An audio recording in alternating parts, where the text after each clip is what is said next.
Hello friends, मैं हूं ईशांत अग्रवाल। कैसे हैं आप लोग। सीबीएसई ने अपनी जो मार्किंग स्कीम को लेकर जो गाइडलाइन थी वो जारी कर दी है। उन्होंने अपना क्राइटेरिया डिसाइड कर लिया है कि किस क्राइटेरिया के बेसिस पर क्लास 12th के बच्चों को और क्लास 10th के बच्चों को मार्क्स दिए जाएंगे। ठीक है, क्लास 12th की अगर मैं बात करता हूं तो क्लास 12th को 30-30-40% का क्राइटेरिया फिक्स किया गया है। ठीक है, मैं समझाता हूं। तो शुरू के जो 30% हैं वो क्लास 10th के बोर्ड एग्जाम के मार्क्स में से आपको मिल जाएंगे। मतलब क्लास 10th के जो बोर्ड एग्जाम हुए थे उसमें बेस्ट परफॉर्मिंग जो सब्जेक्ट होंगे उसमें से आपके 30% मार्क्स ऐड हो जाएंगे।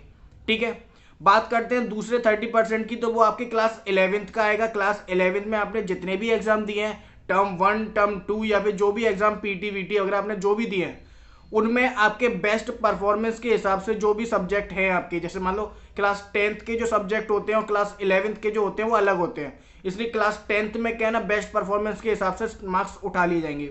लेकिन क्लास 11th की अगर मैं बात करता हूं, सपोज करो आप पीसीएम के स्टूडेंट हैं, तो पीसीएम में जो आपके पूरी साल भर जो अच्छे मार्क्स रहे होंगे उसमें से 30% मार्क्स उठा लिए जाएंगे। समझ गए। उसके बाद आता है आपका क्लास 12th की कहानी। तो क्लास 12th में क्या है कि क्लास 12th में आपका प्री बोर्ड तक का एग्जाम, मतलब प्री बोर्ड तक आपने जो भी परफॉर्मेंस के हिसाब से अच्छे मार्क्स जिसमें रहे होंगे उसमें से आपको 40% ले लिए जाएंगे। ठीक है, कहने का मतलब क्या होता है आपका कि ऐसा 30-30-40% करके आपका फाइनल रिजल्ट बना दिया जाएगा। ठीक है, कुछ कॉकटेल टाइप का रिजल्ट बनेगा आपका कि मतलब सब कुछ मिला के आपको एक खिचड़ी सी दे दी जाएगी। तो इस रिजल्ट से जो बच्चे पढ़ते हैं या फिर जो बच्चे टॉपर्स कहलाते हैं उन बच्चों को टेंशन लेने की बिल्कुल जरूरत नहीं है, क्योंकि क्लास 10th में भी वो बच्चे पढ़े थे, क्लास 12th में भी वो बच्चे पढ़े थे और क्लास 11th में भी वो बच्चे पढ़े थे, तो उनके मार्क्स तो अच्छे ही आने हैं। लेकिन दिक्कत उन बच्चों की हो रही है कि जो बच्चे अगर जो क्लास 11th में अच्छे से नहीं पढ़े, क्योंकि आप भी जानते हैं और हम भी जानते हैं कि सारी की सारी क्लासेस ऑनलाइन चल रही थी। ठीक है, बच्चे आपस में मजे मार रहे थे, 11th क्लास कोई ज़्यादा अच्छे से पढ़ी नहीं, क्लास 12th भी ऐसा कुछ खास पढ़ी नहीं। तो क्लास 10th के मार्क्स जो भी आपके रहे होंगे और 11th और 12th के मार्क्स रहे होंगे उनके मिला के उनके मार्क्स मिलने वाले हैं। तो जिन बच्चों के अच्छे मार्क्स आ रहे थे उनके तो अच्छे आ ही जाएंगे, लेकिन जिन बच्चों के बेकार आ रहे थे, अब वो बात आ जाती है स्कूल के ऊपर कि वो किस बेसिस पे मार्क्स भेजने वाले हैं और क्या नहीं भेजने वाले। ठीक है, जो भी रिजल्ट आएगा वो आपका अच्छा ही होगा, क्योंकि प्रमोटेड रिजल्ट पिछली साल भी जो आया था वो काफ़ी बेहतर था। तो इस साल तो ओवरऑल सारे सब्जेक्ट में आप प्रमोट किए गए हैं, तो इस बार जो भी रिजल्ट आएगा वो आपका अच्छा ही आएगा।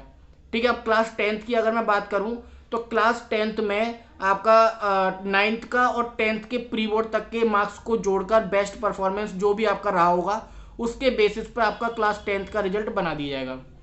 ठीक है, सीबीएसई ने ये सारा का सारा डाटा 15 जुलाई तक मांगा है। क्लास 10th का जो रिजल्ट है, क्लास 10th का रिजल्ट 15 से 20 जुलाई तक आपका डिक्लेयर हो जाएगा। तो उससे पहले तक सीबीएसई ने मांगा है कि उसको सारा का सारा जो स्कूल का जो ये डाटा है वो उनको प्रोवाइड कराए, क्योंकि उसको 10 से 15 दिन लगेंगे रिजल्ट को अपलोड करने में। ठीक है, और क्लास 12th की अगर मैं बात करूं तो क्लास 12th का जो रिजल्ट है वो आपका 31 जुलाई तक, ऐसा बोला जा रहा है कि 31 जुलाई तक आपका रिजल्ट आ जाएगा। मतलब 10 से 15 तारीख तक उनको पूरा का पूरा जो आपका डाटा है 11th का और 12th का, क्योंकि 10th का तो उनके पास हो गई, 11th का और 12th का जितना भी डाटा है वो सारा का सारा डाटा 10-15 तारीख तक आपको पहुंचाना है सीबीएसई तक, और सीबीएसई फिर उसके बाद उसको एनालाइज करके और उसको अपलोड करेगी और 31 तारीख तक आपका रिजल्ट फाइनल अपलोड हो जाएगा।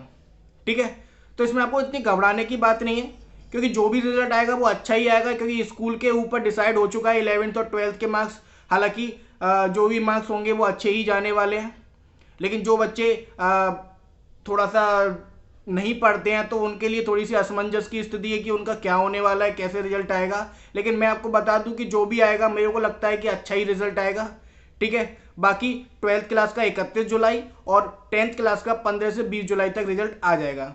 ठीक है, यही अपडेट मेरे को आप तक पहुंचानी थी। बाकी अभी तक जिन्होंने अभी तक हमारे चैनल को सब्सक्राइब नहीं किया है वो सब्सक्राइब कर लें और बेल आइकन को क्लिक कर लें, जिससे आगे आने वाली जितनी भी वीडियोस होंगी वो आप तक पहुंचाई जा सके। Thank you.